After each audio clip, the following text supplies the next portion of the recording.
tan square A minus sine square A is equal to sine raise to 4a sec square A. तो ये हमें prove करना है।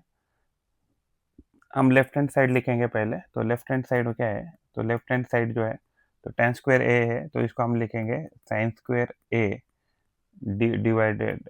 तो पहले हम लिखते हैं, इसको लिखते हैं tan square A minus sine square A.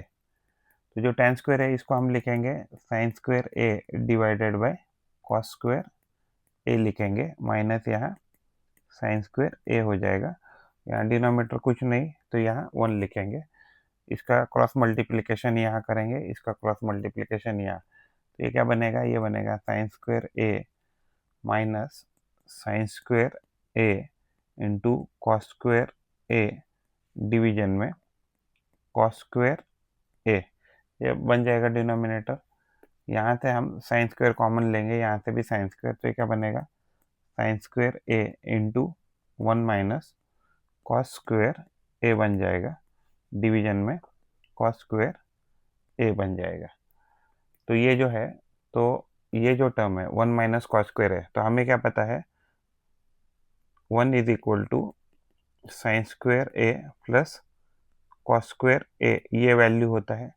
तो इसका मतलब क्या हो जाएगा, तो 1 माइनस कॉस स्क्वायर ए किसके बराबर आ जाएगा, तो साइन स्क्वायर ए के बराबर। तो ये हो जाएगा साइन स्क्वायर ए जो ऑलरेडी था, और इस ब्रैकेट से आया हमारे पास साइन स्क्वायर ए आया, तो और डिवीजन में क्या हो गया कॉस स्क्वायर ए आ गया। तो ये जो है, तो ये ऊपर बन गया साइन रेस टू 4a, और 1 अपॉन कॉस ए क्या होना चाहिए, तो 1 अपॉन कॉस ए होना चाहिए सेक ए। लेकिन अगर मान 1 upon cos A, 1 upon cos A, लेकिन मान लीजिए यहाँ स्क्वायर है तो यहाँ भी स्क्वायर होना चाहिए, तो यानी ये होना चाहिए था सेक स्क्वायर ए। और यही क्या है हमारा, तो यही हमारा RHS है जो हमें बोला था प्रूव करने के लिए।